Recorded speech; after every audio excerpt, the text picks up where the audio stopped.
G'day and welcome to the Game Day Squad Fantasy Cricket Show. I'm Stu, that's Dill, and we're the Fantasy Bros. Sadly, no Haz on today's stream once again, but I think we should see him back into the starting 11 for Monday's Round 7 preview show.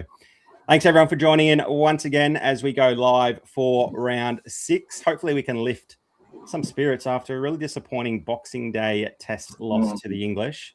So the attention will turn to...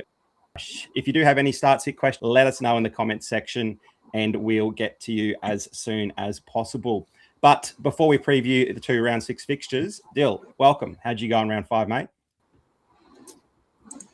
Yeah, g'day Stu, g'day everyone tuning in. Firstly, what a crazy couple of days. It's been both Boxing Day test and then the Big Bash as well. Obviously last night threw up a few disappointments. And to be honest, I really don't want to reflect on the previous round. I sent our Fantasy Bros chat a screenshot of my rankings this morning, and they did not look pretty at all. Some horrible results. And look, reading the chat before, we had a couple of people in here, as we usually do. Mel giving some love out there. But before that, we had some people talking about who was their biggest flop of the week. And I believe Chris mentioned one, Aaron Hardy, who he's talked at length about on the show. And yeah, he's been pretty disappointing so far. And obviously he was in my team and I didn't have Sam Harper, which obviously was the big one, big out for me. So unfortunately, with my horrible round 5, I've dropped out of seasonal top 20 for both Classic and Challenger. And then I've dropped out of the down to 10th in Champion. So I know last week I was talking, or last round, sorry, I was talking about potentially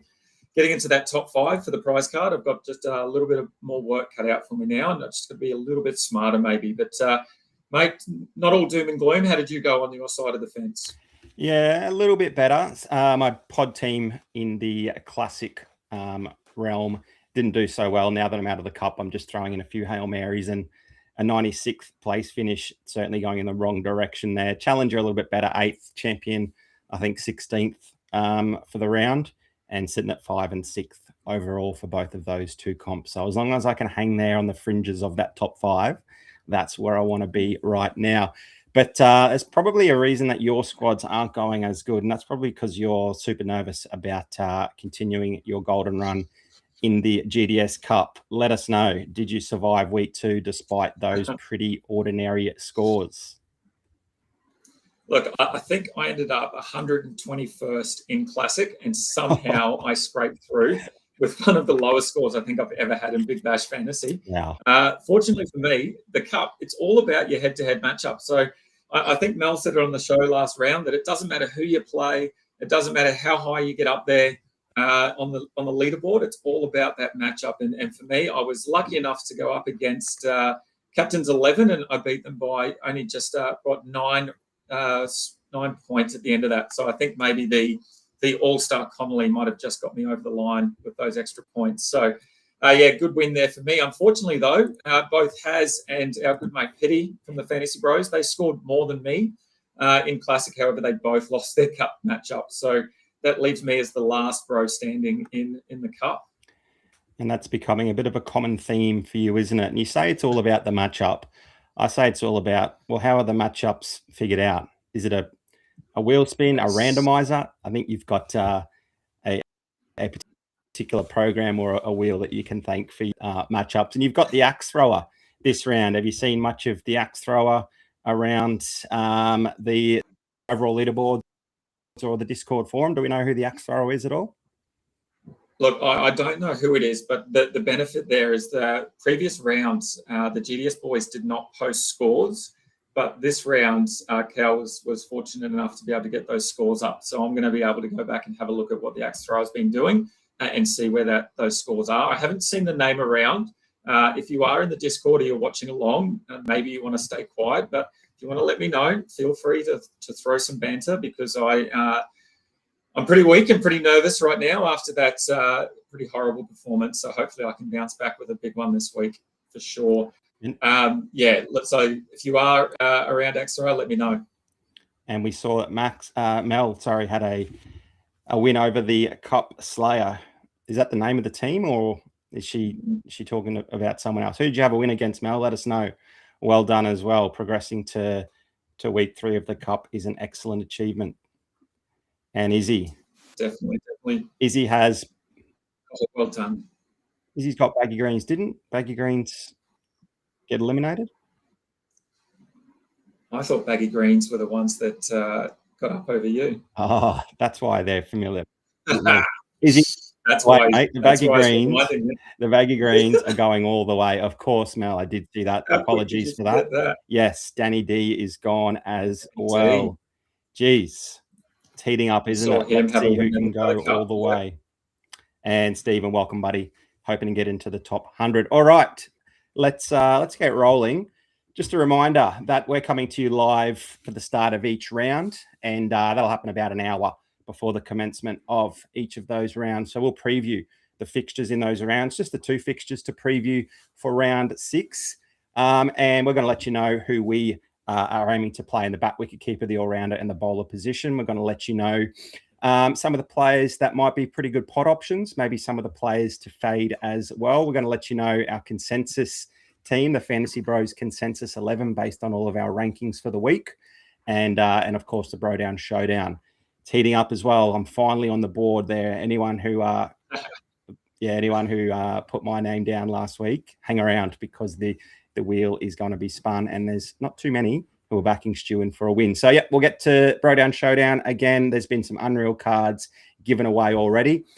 So if you're a new user, make sure you're signing up using the promo code SUMMER. That's all capital letters, SUMMER. You'll get 3 3-player common packs, as well as a whole heap of bronze cards to get your squads rolling. And if you're someone who hasn't given a friend or family member a Chrissy present, and you're feeling a little bit guilty about that, why not get them involved in Game Day Squad? Flick them through that promo code SUMMER and see what BBL team they can roll out for this week. All right.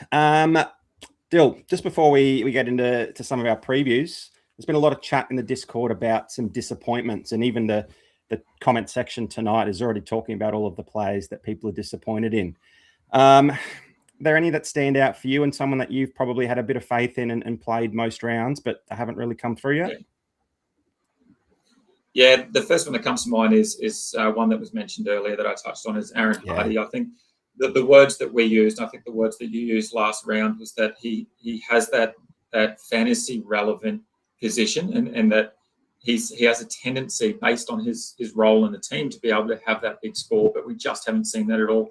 He's getting overs with the ball. He's coming out at number 4 to bat, and we haven't seen it. And as a result, I think next round it might be someone that I'm looking to fade early. I know we put up our lists of fades earlier in the week as well, and he's starting to push up there as a person that I'm just going to look at and maybe second guess and have a think about, is that someone that I want to put some reliability in, or do I want to play somewhere else? Look, the other probably big one for me, and I'm sure we'll talk a lot about him, is Glenn Maxwell as well. He probably hasn't had that opportunity yet. So those 2 are the big disappointments for me at the moment. What about yourself, mate? Do you have anyone else? Yeah, the Hardy ones, as well as Maxwell, I guess, is disappointing, because every time we've played them, they've probably been pods as well. There's been some more favourable all-rounders that have scored better, that people have sort of been gravitating to, and they've come through as well, whereas the pod option hasn't yet. So yeah, it's becoming less and less likely that we look to plug in a Hardy or a Maxwell given their recent scores, but obviously potting up in this tournament is the way to go. Anyone that's played one Samuel Harper in their squads over the past 2 weeks will certainly be enjoying their prizes once they drop, because you've probably done pretty well if you've had him in your team. One other, Chrissy Lynn, hasn't fired a shot at all. Is tonight the night? I guess we will see. We're going to get some team lists in about 20 or so minutes, and we'll talk all things Heat and strikers. But before we get there, let's have a quick look at, here are the fixtures on screen. We've got the Heat and Strikers tonight. A little bit cloudy overhead earlier today, but there shouldn't be any issues in terms of weather. If anything, it might be slightly preferential for some bowling, but just looking outside, I'm only, 15, 20 minutes away from the Gabba, and things are looking pretty good. We then go down to Canberra again tomorrow evening, back to Monica Oval for the Thunder and the Stars. Really interestingly, these 4 teams, they didn't play each other, but they played, they had a different matchup, and they all played in round 4, and they were the only teams to roll out in round 4. And we have a quick look at the team of round 4.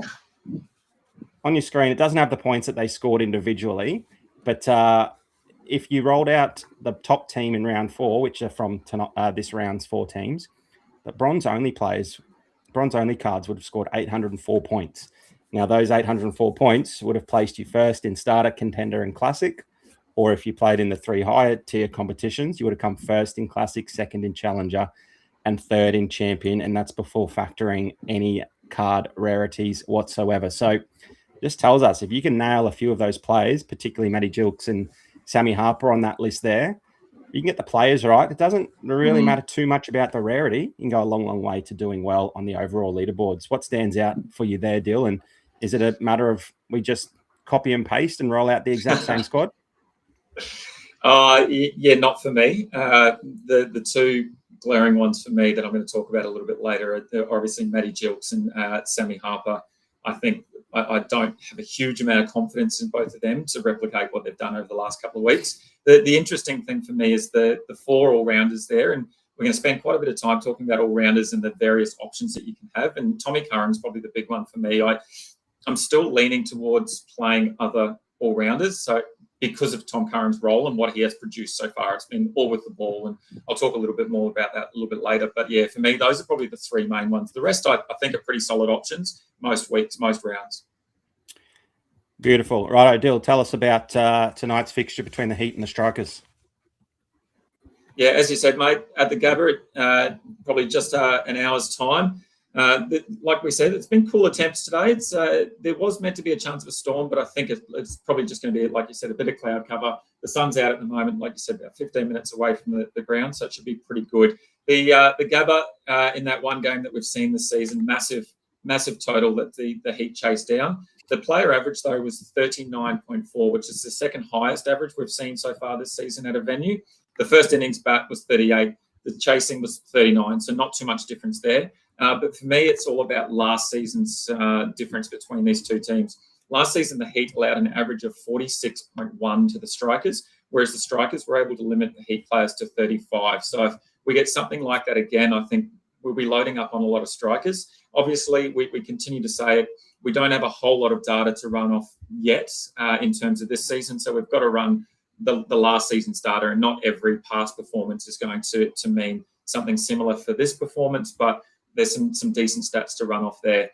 In terms of the Stars and Thunder, again, they're down at Manuka Oval, which is quite interesting. Usually we don't really see many games at Manuka, and we're going the back-to-back, which is great to see. Again, kicking off tomorrow night at 6:15 Australian Eastern Standard Time, and it looks to be clear skies, so no worry about any rain around. Just play your best players or who you think is going to score well. Interesting that the player average there at Manuka is at the lower end of averages. It's only 33.5, and there's a huge difference between the team batting first and the team chasing. It's almost 10 points difference. The average at bat is 32.5 in the first innings. That team chasing only 23. So it's something interesting to think about when we get to the bat flip. And when we talk about some of those Thunder batsmen, hopefully we're going to get them in that first innings rather than chasing. Last season, the Stars allowed an average of 43 to Thunder players, whereas Thunder limited them to 34. So again, those Thunder bowlers are probably doing the job more so, but the Stars have looked really good over their first couple of games, and I think some of those stats might flick around a little bit to be more even. What do you think, though, based on some of those stats, mate? Is there anything in particular you're targeting, or is it really just a wait and see for that bat flip?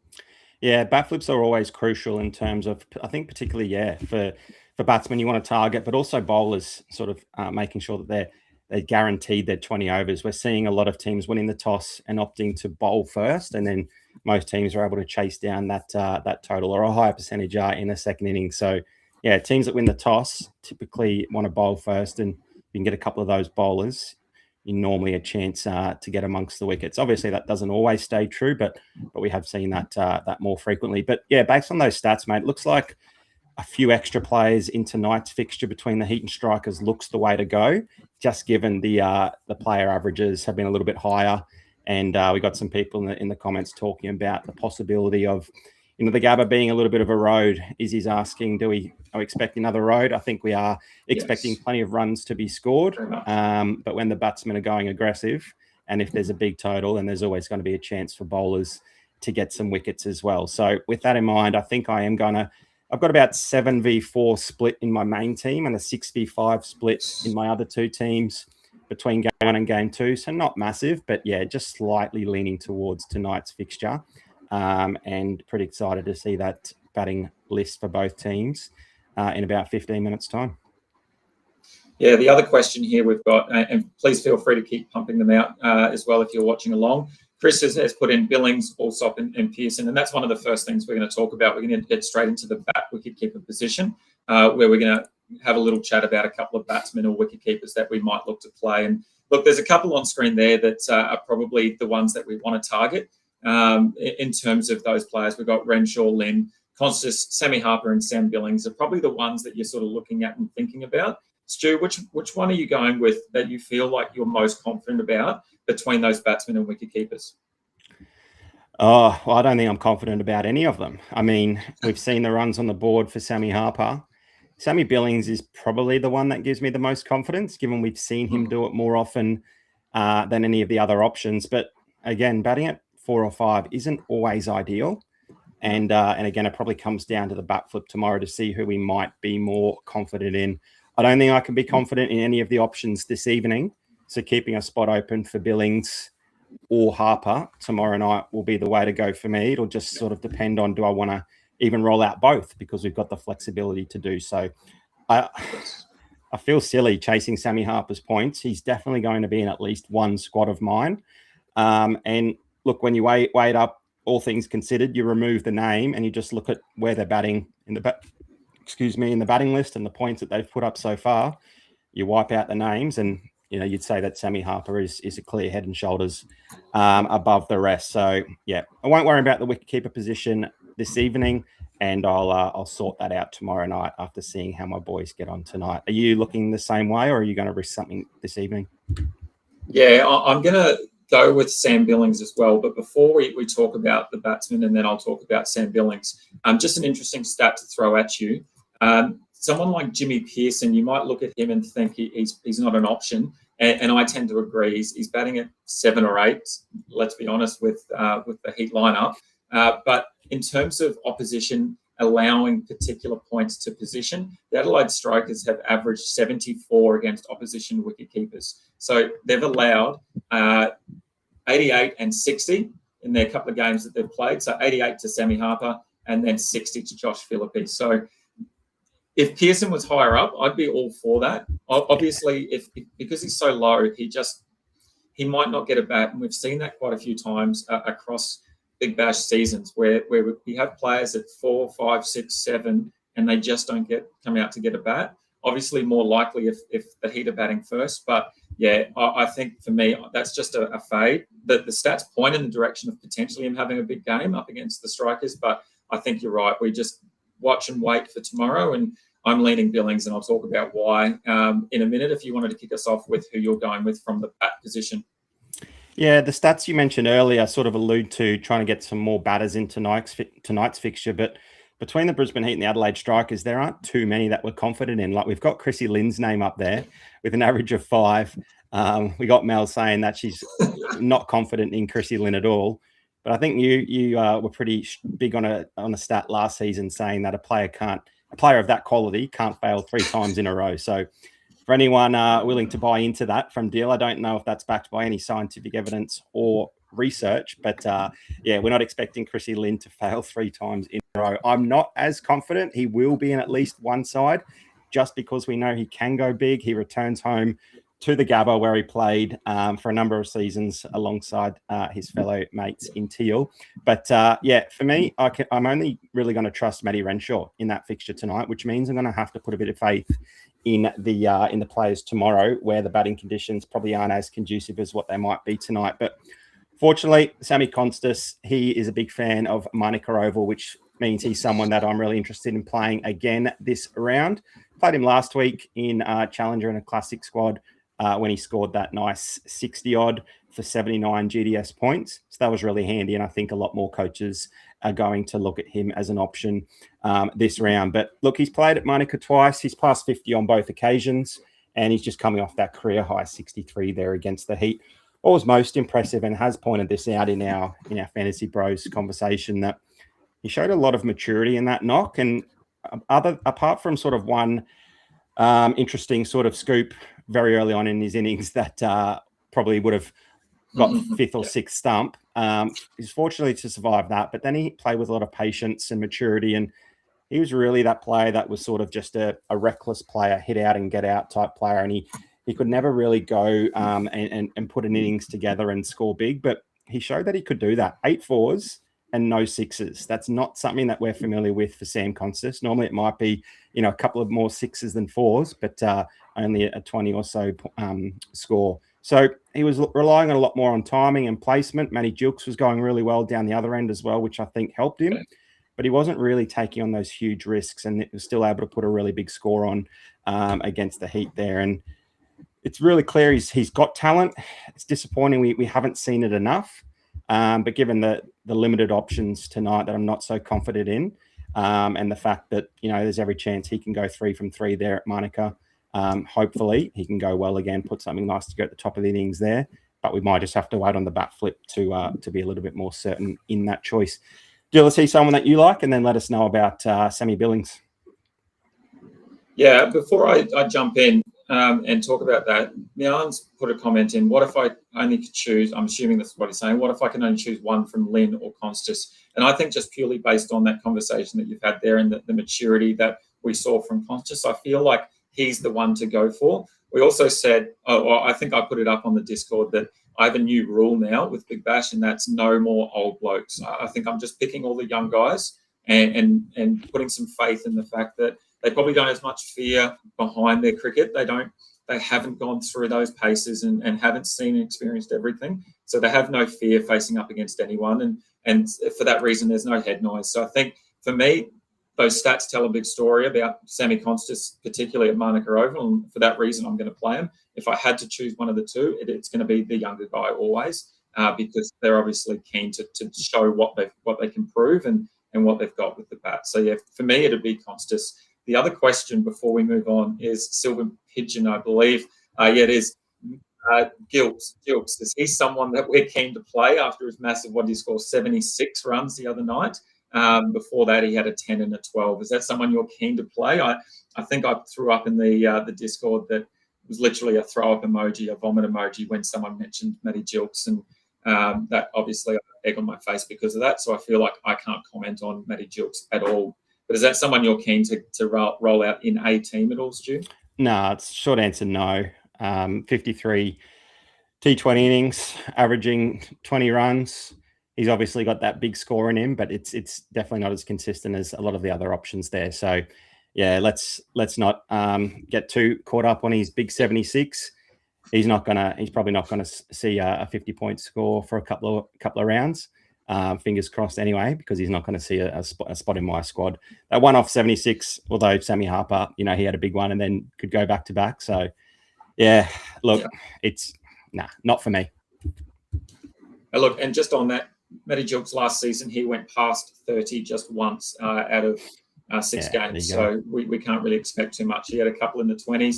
And then quite a couple less than 10 as well. So we can't really expect too much from Matt Gilkes. And I think if Warner's going well, I don't think Matt Gilkes goes well and vice versa. So I think there's a few at play there around the Thunder lineup in terms of batsmen. And one of them that I'm really keen on, again, for this round is Sam Billings. And potentially, might I put it out there, he might be the biggest pot of the round in terms of the wicketkeeper position after what Sammy Harper did last night with that performance. He really Harper went from a spud to a superstar pretty quick, hitting that 165 runs across the past 2 games. I think 55 for the first game, and it was the second game, and then 110 last night. Form is obviously super important in T20 or in all cricket, in all styles of cricket, but I've been burnt so many times chasing those big points from the previous round and getting absolutely skilled. And look, we've seen so often a batsman go out, have a big game or a big couple of games, and then follow that up by a couple of fails. And we've had that from the best in terms of Lynn, Warner, etc. That that have been around for a long time. And I think Big Bash is just such a fickle game. And we talk about even the best batsmen just need one good ball and they're out. And that could be the first ball, it could be the 10th ball. But it's so fickle that sometimes I just think for that reason, I think Harper for me has this fade and flashing lights all over him, and I can't follow it again. And I know that so many people will, and I kind of like that. I'm kind of happy with that. until he burns me, of course, and he goes out and scores another ton against the Thunder at Monaco. But anyway, look, if we don't play Harper, that kind of leaves Nielsen, Pearson, or Billings, I guess, as the playable wicket keepers. There's obviously a couple of others that don't necessarily take the gloves for their team, but they do have the wicketkeeper badge next to them. So for me, out of those three, it has to be Sam Billings. But it's for good reason as well. He's played 3 games this season. He's batted at 3, 4, and 5, so his role's pretty fluid, which I kind of like as well. He can come out as a big hitter, or he can build an innings if he needs to. He scored a total of 79 runs from those 3 games thus far. The upside for me, though, is obviously the wicket-keeping fielding stats, and that's where I think it's super important. Bilbo, he's taken 2 catches. He's added a stumping as well so far across his 3 games. The Thunder are back at Monaco Oval, where Billings has finished on 46 points last round. That's GDS points. We go back to last season, though. That's when he had his unreal performance. He had 72 runs. He took 4 catches. He had a massive 131 GDS points. Obviously, that's a big standout last season, and that was a one-off game at Monaco last season. But he's had 9 games at Monaco over his career for Big Bash, and he's had an average of 42.5 runs at Monaco. So he really likes that venue, similar to, I guess, Sammy Constas. So I'm going to stick with Billings in the hopes he scores maybe 30 plus. I'd be happy with that. He gets the bonus for the 30, a couple of handy 4s and 6s to add to that run rate a little bit. And then he gets a catch or 2 behind the stumps, and I'd be pretty happy with that 50-plus score from Sam Billings in my wicket-keeper spot. Yeah, really interesting. Coming out at 3, 4, and 5. I don't think in that order. I think it might have been a 4, 5, and 3. So he seems to be the player that, is used, that can sort of bounce around the lineup and come out when necessary, maybe to be saved a little bit later on for a power surge, or to come out and continue on when the top order are going well. So yeah, it's good that he's used in that sort of role. So they've got a clear way that they're going to use him and make sure that they can use him as best as they can. 3, 51, and 25 with the bat. To me, that says down, up, down. If we look at trends, if we're someone that likes trends, he's probably due for an up game. So yeah, everything you mentioned there, I like. And I think there's going to be a lot of popularity in Sam Harper, but Sammy Billings could be the one that comes out on top. Definitely. Look, and I've just put the Heat team lineup there. The strikers have sent the Heat into bat first, and the big surprise there is Tommy Bolkin, the young bloke making his debut, I believe, for the Heat. So it will be interesting to see how he bowls. But other than that, it looks pretty set. Obviously, Wildebeest opening there with Munro, which I think he'll be a pretty popular all-rounder choice, as will Renshaw.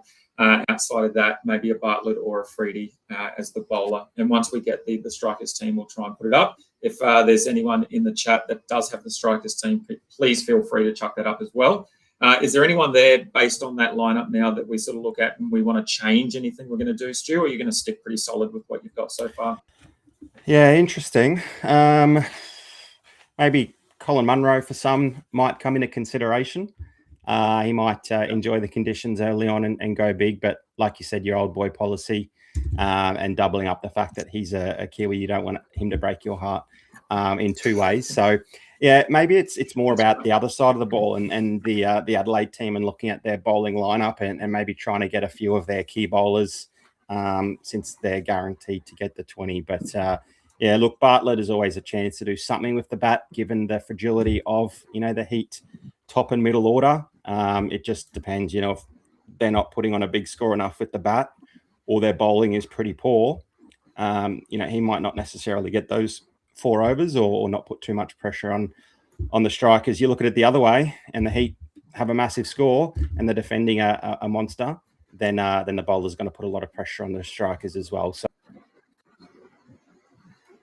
I don't think there's too much to write home on the Heat team. It's probably more about the Adelaide Strikers team. If anyone's got any of the Adelaide Strikers lineup, throw them into the chat. But I think that's a good point to start talking about some of the all-rounders deal, given that we've got plenty of options this evening and then a number of other decent options tomorrow night as well. Obviously tonight, the Wildebeest, averaging over 100 points. Can he keep that up? A lot of coaches will be hoping yes. Obviously opening the batting and going really well with the batting after only top scoring 31 in about 30 matches previously.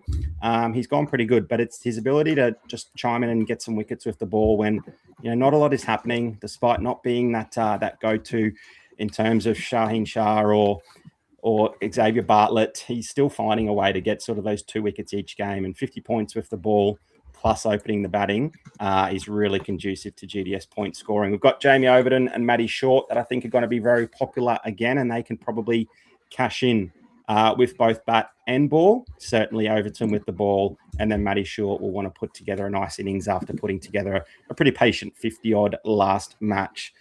Dill, let's start talking all-rounders. Who is your key focus? Are you focusing on anyone tonight, or should I talk about Matty Short? Yeah, before we do, I'll just put the Adelaide Strikers team up on the board there. We've got Short and Lynn opening, Harvey coming in at first drop, Liam Scott, the all-rounder again. He's had a pretty decent run. Probably someone that we don't think about, but could definitely be a massive pod. Overton up the order a little bit, which I like to see. That was sort of my concerns this week running Jamie Overton out, is that he has been batting a little bit lower.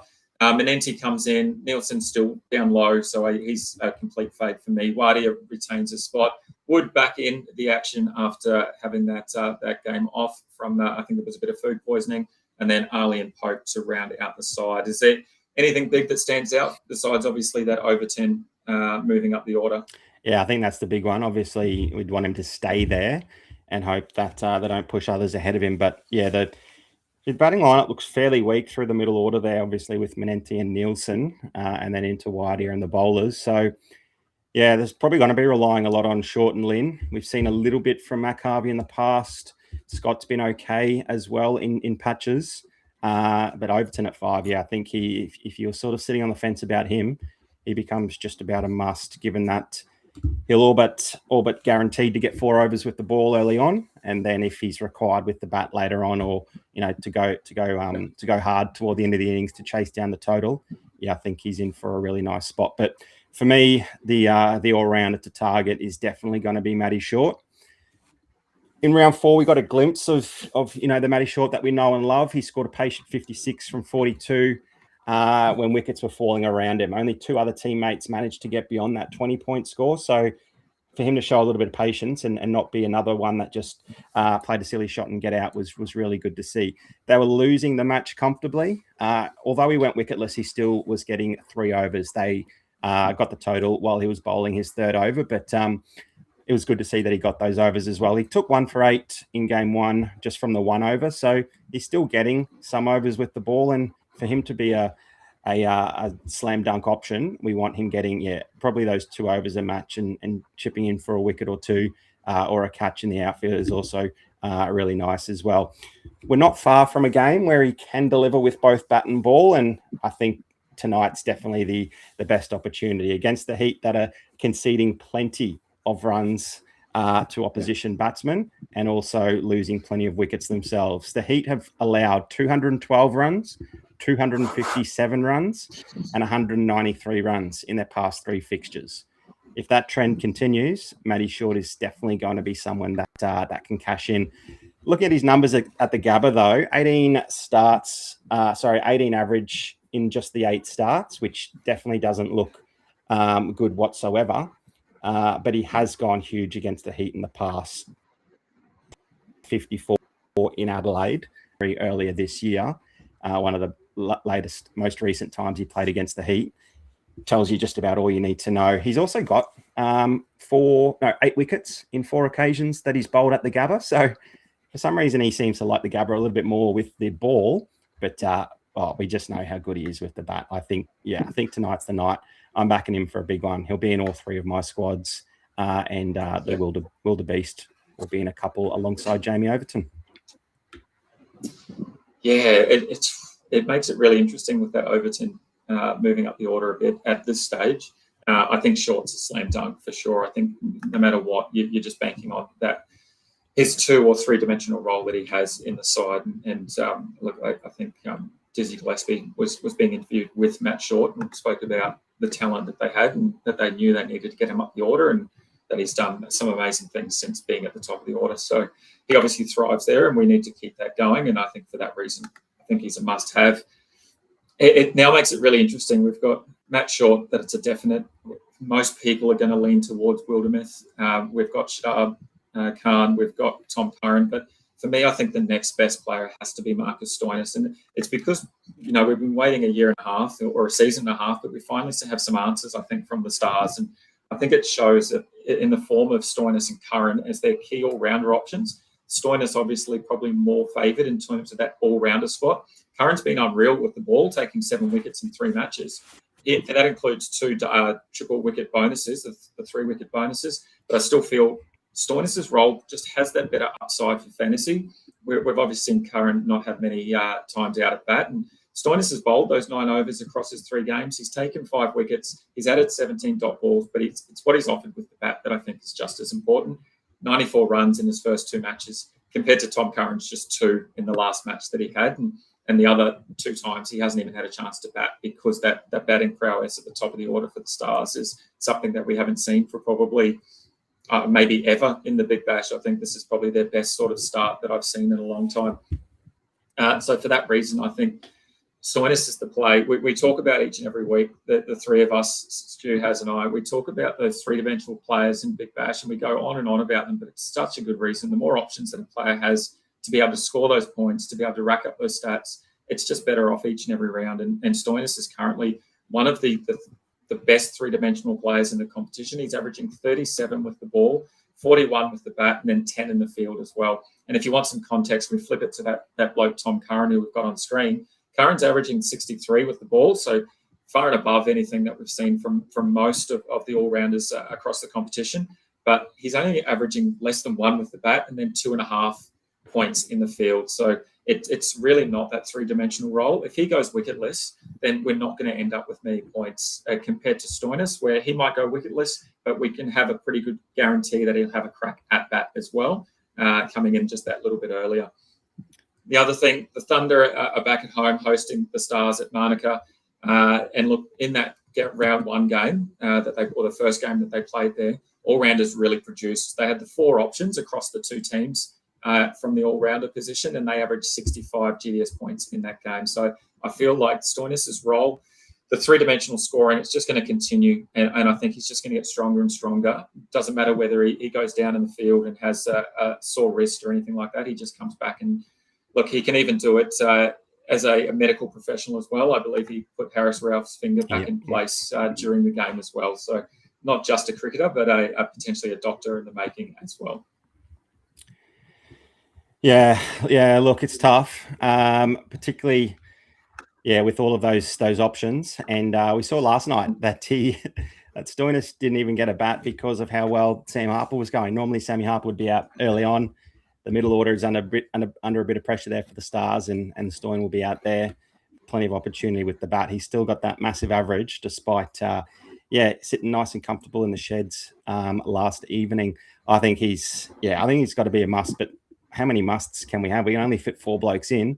There are still so many other options. I think Tommy Curran's the tough one. You got to almost treat him like a bowler in your all-rounder position when you've got other blokes that are showing at least 2 or 3-dimensional roles. I think they get the nod over Tommy Curran. But anyone that wants to gamble on him doing the job with the ball and a very limited chance with the bat, then it just a little bit too much risk for me. Shadab Khan there is another player tomorrow night that looks pretty interesting. There's a few comments in the chat already asking, Chrissy's asked about Overton or Khan if we only had one choice. I'll run you through a little bit of info about Shadab Khan. We know that Haz is very keen on him. So we'll try to answer your question there. And Ganna's Maxi's not even on the graphic as well, just to show you how poor Maxi's been. But Overton or Khan, look, Chris, tough one. I think if you're rolling out your 3 squads and you like both, don't go for one in all 3 squads. Maybe look at one in one squad and the other in 2 other squads. But we love seeing Overton there at number 5 in the batting order. If he does get his 4 overs, he's probably likely to get a wicket or 2, and then batting at 5 if the strikers lose any early wickets, and let's be honest, they have, with the form that Linney's in.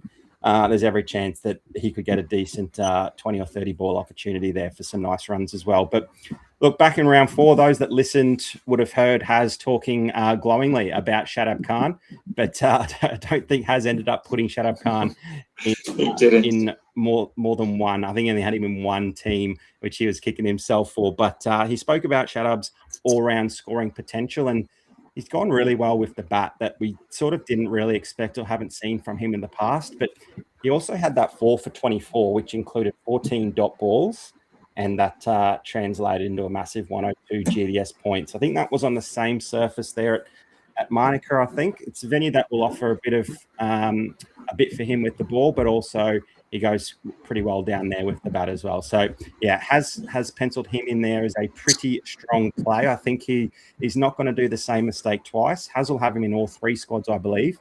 So you're sitting on the fence there. I've got Overton just ahead. Has Shadab Khan. Dill, it's up to you to help Chrissy out. Which way are you leaning?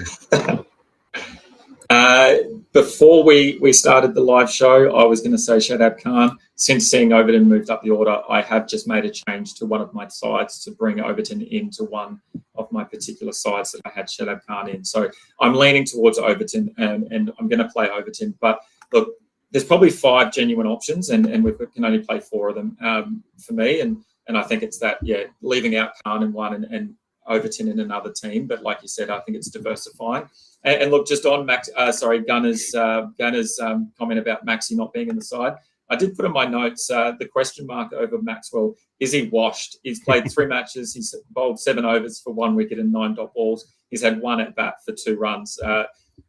He's all over the place. And look, the funny thing is at the moment his fielding stats is outscoring his bowling and batting combined. He's had 36 points in the field, and he's only had 28 points across batting and bowling in all of his games. So look, I can't risk an elite specialty field, in my side.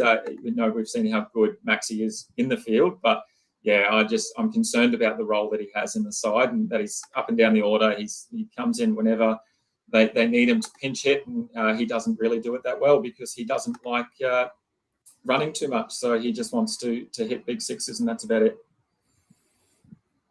Yeah, geez. Fading Maxi. I don't think you're going to fade him for the rest of the season. I think he's definitely going to find a spot in your squad at some point. I think things are going to be a little bit different if we see the Stars batting first. I think they've done a lot of bowling first, and then he hasn't really been required. I think the script's going to be flipped as a result of the bat flip. There you go. I think that's we're going to see a big change if the Stars eventually bat first. All right, Dill, let's get on to some bowlers to target before we finish with Bro Down Showdown, and then make any last minute changes to our squad in the mad rush leading into ball 1. On screen, plenty of options from tonight's match with Lukey Wood and Hassan Ali from the strikers. Xavier Bartlett down on average, just a 33.6 for the Heat. Is it time for him to turn things around? Let's hope. And then we got a couple of options tomorrow night headlined by Harris Ralph and Peter Siddle. If you're only going for one of those Stars options as well, it'd be tough to split those 2. We might have a bit of a debate about which way we'll lean. But you want to talk about any of the Stars, the strikers or the Heat bowlers tonight, Dill?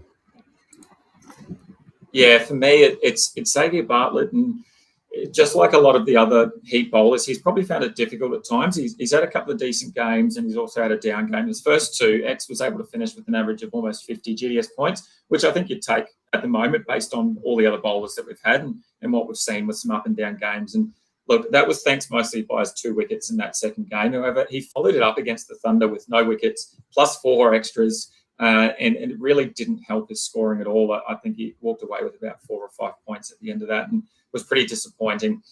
I think part of it, he was given that captaincy armband in that match due to McSweeney's injury, and maybe that played on his mind a bit too much during his bowling spells, and he was too busy thinking about his field and what everyone else in his plans. Maybe he didn't really just go back to his basics and think about his bowling technique and what he wanted. So hopefully he can turn that around tonight, be better for that run, and hopefully he has a big game at the Gabba. I believe it's pretty much sold out tonight, which is unreal to see. Again, that Gabba sold out is awesome.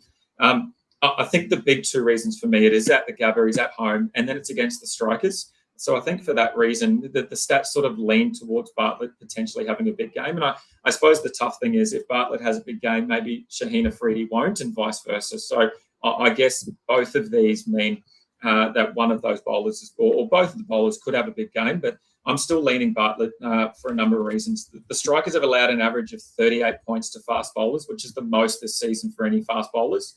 And then at the Gabba, we saw that the second innings bowlers scored better than the first innings. So, that might be something to consider as well. But as I said, across those 3 games, Big X has taken 3 wickets, probably down on what we expected. However, he took his 2 wickets, those 2 in that one game at the Gabba. And last season, we saw Bartlett take a total of 12 wickets across the season, and 8 of those were at the Gabba. So he loves the home deck. And then obviously, as we said earlier in the show, it's going to be hard. It's going to be fast. It's going to be a little bit of a road, but I think if he can just maybe be a bit more careful and a bit more thoughtful about his balls and what he's focusing on, I think he could take a couple of wickets. And I think the key is that he took a wicket in at least every match last season at the Gabba. So if he does something again like that, I think it's going to be super important for the Heat on the way to a victory, and then also for a lot of GDS coaches as well, who are keen to see Big X out there at the Gabba and having a captain's knock, but with the ball.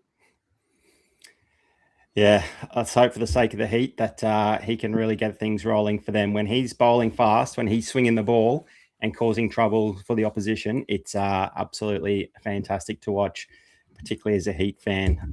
He'll be in a couple of my squads for sure. I do like some of the strikers' options, particularly given that they're bowling first. The Heat, can have a collapse very easily. And sometimes we talk about the hedge play, don't we? Get some options in against the Heat, and if they go well, you beauty. If the Heat put them to the sword, then there's a little bit of a win there as well. We got Izzy asking about if we like any of the Thunder bowlers this round, given that we don't have any of them on the screen. Just comes down to probably liking a few of the other options more, but also for the fact that, look, Nathan McAndrew has done nothing special in the past. Is there even any Reece Topley cards out there? If there was, maybe he comes into consideration. I haven't seen one. Yeah. I don't own one, and I haven't seen any in the transfer market. So, Dill, do you have the answer to that before I talk about some of the other bowlers tomorrow? I haven't seen any Reece Topley cards either. I'm not sure if he is available. And even if he was, I don't feel like I would want to go towards him. I know McAndrew had a couple of decent spells the other night, but yeah, outside of probably McAndrew and Topley, there's not many bowling options. And I just feel like that if you are going to go one of the bowling options from the Thunder, they're going to be all-rounder options instead in terms of Shadab Khan or maybe even Dan Sams, who I think might be a bit of a pod for a lot of people this week. Just quickly before we move on, our good mate Sif Kanga, he's finally joined us. Howdy, let's get rowdy. We had it every game, every round of the NRL season, and now we get it for Big Bash as well. Good on you, Sif Kanga. Thanks for joining us. Alrighty, Stu. Big X is one for me. Who are you looking at on your side of the fence for the bowling options? Yeah, unfortunately, no keyboard for Christmas there for Sif Kanga. Unfortunately, still got that caps lock button. He's unable to fix that. So good to see you, Sif Kanga. Thanks for jumping in, buddy. Yeah, there'll be definitely a striker or two in most of my squads. But for me, the other spot comes down to the Melbourne Stars combination of Siddle or Ralph. Now, last round I rolled out Siddle and Ralph, both of them in 2 teams, which turned out okay. But just for the fact that, we expected the Stars to get some wickets, just difficult to really work out who's going to get the wicket. So I think a lot of coaches might be having that debate as well as me. It might be just as simple as plugging both in, or if we're only going for one, I'll see if I can answer that now. But yeah, one of them will definitely be in my squad because I do want to play a selection of Bartlett, Ali, Wood, and that would mean just probably one bowling spot tomorrow night. And Dill, I saw you put some stats together earlier relating to Siddle versus Ralph. So I'll run through those quickly and we'll see if we can nail anything down after that. So they both bowled the same amount of overs. They've both gotten their full allotment, 12 overs each. Siddle's taken 7 wickets. Ralph, the 6 wickets are really close there. Siddle edges him out with dot balls, 30 dot balls for Sids to 26 for Ralph. Siddle has hit 3 wickets twice. Ralph's hit that once. And if extras are important, Ralph's bowled 5 versus Siddle 2. So most of those numbers are in favour of Peter Siddle. But the GDS scores tell us, a slightly different story. Ralph, his scores go 49, 71, 25. Peter Siddle, his scores go 71, 29. and 84. So it's really up, down, up for both of them. And they're both scoring well when the other one isn't, particularly those last two matches, a 71 and 25 for Ralph, and the opposite, a 29 and an 84 for Pete Siddle. Now, if you played both of them across all three rounds, you would have had an average of 60 points, 50 points, and 55 points per player, if you look at it like that, which is actually pretty handy. And there are only three bowlers averaging above 50. Peter Siddle is one of them. Lukey Woods only played the one game, and I think Berendorf is above 50 as well. So some coaches might just want to roll out both, and if one gets the 4-wicket haul, they roll out both next round, and the other might get the 3 or 4-wicket haul, and you're still coming out on top. It's really hard to sort of determine which player to opt for if you're only going for one. Now, here's my consensus. So in games 2 and 3, they both had one sub 30-point outing, and the other had a big 70-plus score. So for me, the only reason I'm leaning to Harris Ralph is the current trend. They're going a big one, a poor one, a big one. Yes. Siddle's coming off the 84. Harris Ralph is coming off the 25. Make of that what you will, Ralph, for me. I love it.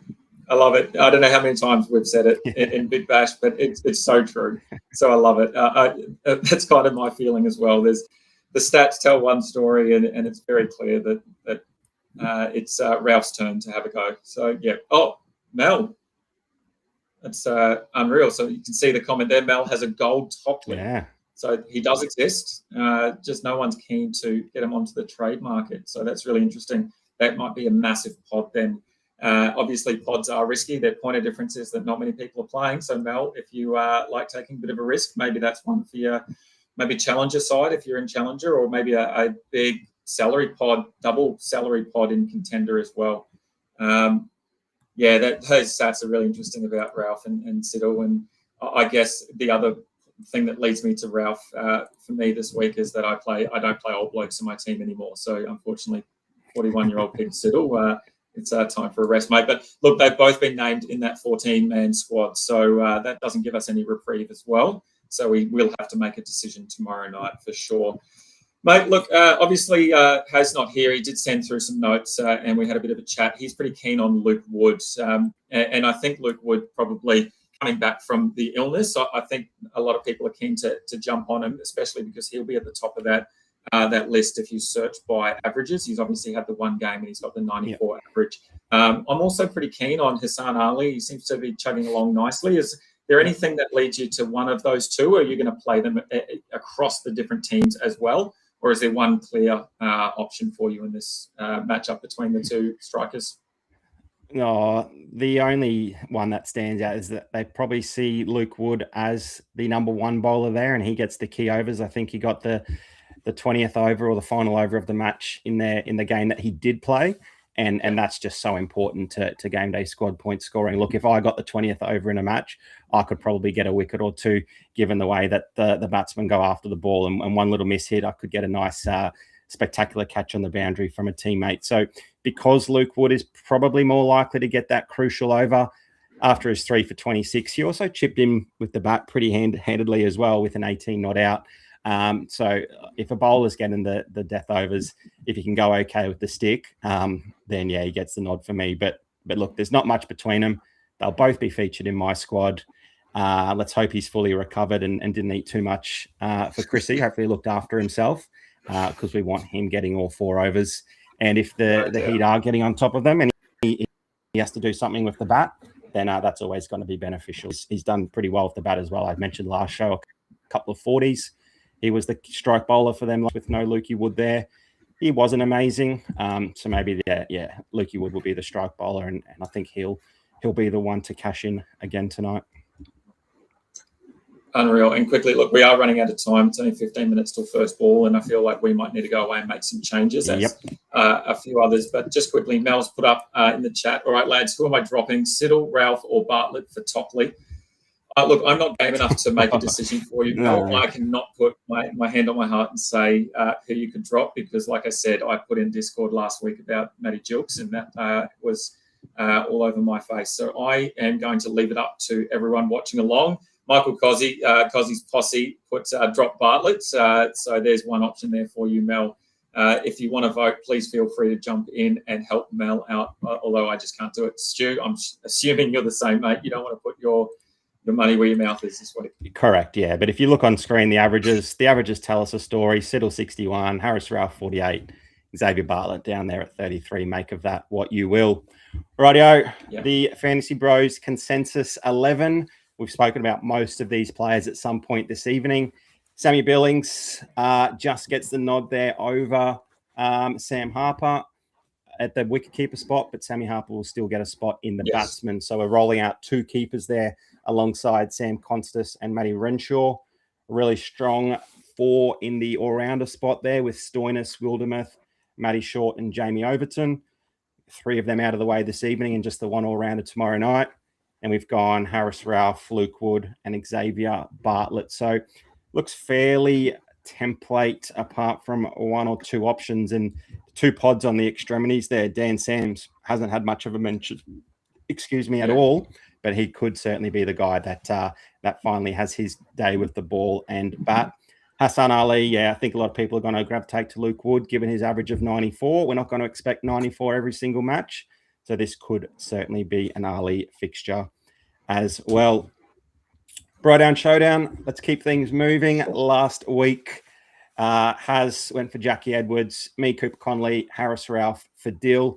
It was looking like a pretty low-scoring round with Ralph on 24, 5, Jackie Edwards 24. Cooper Conley scored 6 with the bat, but then he ended up getting, 3 overs and a couple of wickets. But it was never in doubt. Stu's on the board. And I finally won a Bro-down showdown. So I get a 3-player pack today, and whoever voted for me during last round's show, thanks for doing that. Thanks for jumping on and commenting on that video. That wasn't a live show, but well done. And Dill's going to spin a wheel, and we're going to see who's going to get those cards. And hopefully the wheel is about to be on screen. Yes, but, it is. when you see it, you'll see 3 names, and there's Maxi, Mel's, and Timo. They're the only 3. I thought it was going to be a clean sweep. We had a bunch of comments there, and I really thought that would all be for Stu. But these 3 wonderful people that followed us decided that Stu was going to get up, and he sure did. So we're spinning the wheel. Good luck, guys. And this round, very special. We've got some unique packs to open because it is our 5th episode of the season. So every 5 episodes, we do something a little bit more special. So Timo, good on you, mate. I feel like you've gone for Stu each and every week. Yep. Or maybe you've just won each and every week and you're going well. So I've got some packs to open. Obviously, Has did lose. He would usually open the packs, and maybe that's why he's not here, because he didn't want to fork out some packs this week, but that is okay. I have got a couple of unique packs. So hopefully we'll be able to see those, not the starters. Let's jump across. They are all-stars, but we don't have any all-stars left, unfortunately. Stu, do you want to open first, or do you want to let Timo have the first pack? Nah, we'll go Timo. Guess first. Alrighty, here we go. Good luck, Timo. Let's hope for a good legend up on screen. Let's do it. Alrighty, kicking us off, we have a Platinum Whitney. Who dares win? Got a Mementi. Not a good pack to start with. Let's finish strong. And we've got a Stobo. Oh, that's maybe one for the future, but they don't even have any numbers on their jerseys. That just tells you all you need to know. All right, let's hope mine might be better. I might have to flick a card Timo's way if mine's any decent. All righty, let's get something in this pack. Good luck, Stu. Thank you. All righty, we got Spencer Johnson. Lucky Hearn. Can we get a Heat triple and a Nick Hobson? Oh, wow. A couple of dud packs, I'd have to say. That's pretty disappointing. Yeah, let's move on from that. Let's move on quick. Alrighty, you can see on screen we've got the next lot of selections. Stu, you are going for Matty Short tonight, and then has got Harris Ralph, and I've got Semi Constas. Look, like we say each and every week, the positions change for us. We rotate positions and we pick players. So feel free to comment who you think is going to win, Has, Stu, or Dill. Make sure you comment the bro that you think is going to win. Make sure you like and subscribe to the Fantasy Bros YouTube channel. All right, Mel, straight in there. Stu, back to back. Look at that, mate. Let's go. Good start. Good start. All righty. So the other thing, I did mention it on Discord. If you only follow us over on our YouTube channel at Fantasy Bros AU, I have put out a little thing that's we weren't going to do a preview show on Monday because it was so soon, but we thought, why not? We love cricket. We love being here live, chatting all things Big Bash and Game Day Squad. We can't help but being on the air. So we will be coming to you round 7 once again, Monday the 29th. Same time, 5:05 Australian Eastern Standard Time on our YouTube channel. Remember, at Fantasy Bros AU. Stu, there's no has comments at all. There's a couple of Stews there. Chris, Izzy's going for Dill. Maxie's going for Dill. We've got a Cozzy there for you, mate. No has. No has, not on the show, and no one wants to vote for him in the Brodown Showdown. Oh, sorry about that, Has. Alrighty, it is 6:06. We've probably got about 8 minutes until locks out for our squads. Any last-minute changes to your team, Stu, before we log out of here? We'll see. Maybe. Maybe. Thanks, everyone. Good luck.